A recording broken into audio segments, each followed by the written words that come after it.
Welcome back inside TD Garden, everybody. My name is Mike Petraglia, joined again by Josue Pavon, Celtics writer for the Green Street blog on WEEI.com. Josue, Celtics make it 4 straight on this homestand with an impressive fourth quarter, an impressive effort certainly by Jae Crowder and Marcus Smart as the Celtics hold off the Miami Heat by a score of 112 to 108. Isaiah Thomas finishes with 30 points, Jae Crowder with 25, and the Celtics improve to 48 and 36 on the season. Why is that 48 and 26, I should say, on the season? 48 and 26 the Celtics are. Why is that significant?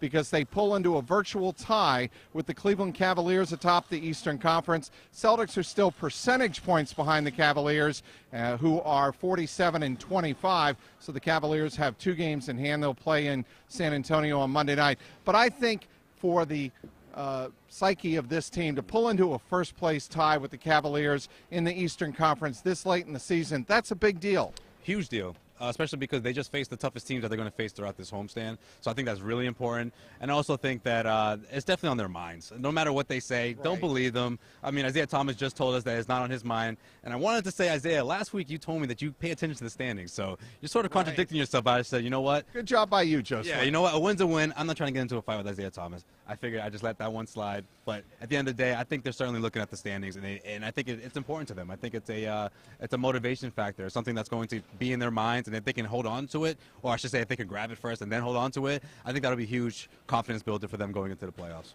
Steve Bulpett of the Boston Herald jokingly asked Brad Stevens, we think jokingly, whether or not he was sprayed with champagne or water or anything else in the locker room after pulling into the first place tie, and Brad Stevens didn't miss a beat, and he said, you know what, the players do pay attention to it, I guess. I don't. I'm just looking for this team to improve and be playing its best basketball of the season. It's the blah, blah, blah you expect from a coach, especially a coach as mild-mannered as Brad Stevens.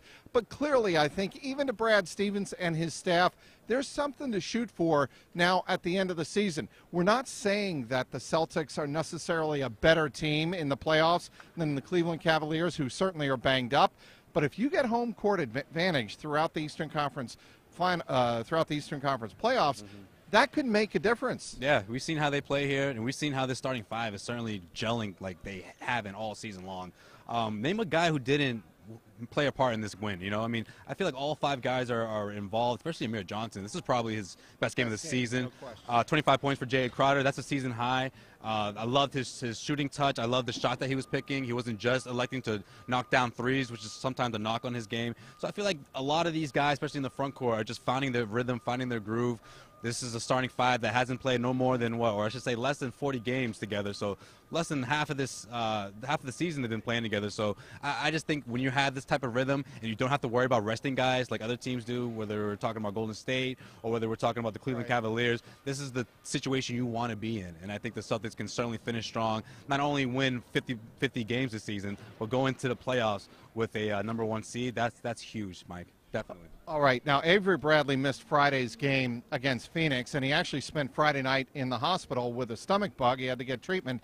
He made his return. He was in the starting lineup. Josue, if you look at his numbers here, not particularly impressive in 30 minutes, 4 of 11 from the field.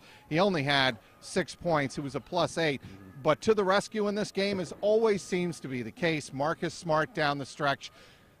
Look, he did it a couple of games ago last week where he had that remarkable 9-second stretch. He did it again today with that crazy offensive rebound leading to an Isaiah Thomas drive to the basket right behind us in the final 2 minutes. Those plays were huge, as Brad Stevens said, and for Marcus Smart to be able to do that. Brad Stevens after the game said, look, Marcus Smart could score 30 points and hit every single shot, or he could score no points, miss all of his shots. What matters the most to us, Josue, is his toughness and his smartness and his intelligence, and he showed that again tonight. Yeah, the tenacity. I mean, we always talk about that when it comes to Marcus Smart, the guy that you want to have at the end of the fourth quarter, a guy that's going to give you that attitude, and that attitude and that intensity is contagious, right, Mike? You know, you see everyone sort of buckle down defensively. I love the rah-rah plays and the heads-up plays and the way that he was sort of coming at Miami with, you know, nothing holding back, nothing at all. Attitude. And I think that type of thing is contagious. Avery Bradley, you know what? You're right. I mean, he didn't do a whole lot in the second half, but I think he kept the Celtics afloat. We saw the Miami Heat grab, what was it, a 15-point lead in that first half, and he sort of was coming back, knocking down jump shots, going inside a bit, knocking down those shots inside the free throw line. I thought that was big for them, and I thought that defensively he was sort of helping out as well, like he always does. So 43-28, that 15-point advantage that you made reference to. There were some definite red flags for the Celtics. If they come into the playoffs and they play like that and they start like that, I think they're in trouble because of a team like Miami, which has a lot of size. They're going to have trouble rebounding. They're going to have trouble defending the low post. The one thing they can do, though, they can score in transition, which they don't defend in transition, but they can score in transition, and they can get to the basket. Yeah, absolutely. I feel like when they started off the game, they sort of wanted to start off the way they started off against Phoenix. You know, I feel like they just wanted to sort of take it to Miami, grab that 20-point lead in the fourth quarter, but that wasn't the case because Miami was ready for this game. I mean, Miami, they're fighting for a playoff spot here. They're fighting for their playoff lives here, and they certainly showed in that first half. So they sort of rebuckled at halftime, came out with that big 5-0 run, and sort of got it going from there. Miami, of course, came back in the fourth quarter, but that third quarter, again, that third quarter has been so important for the Celtics throughout this homestand, and it shows that they come out at halftime with a vengeance, and they certainly look different than they did in the first half.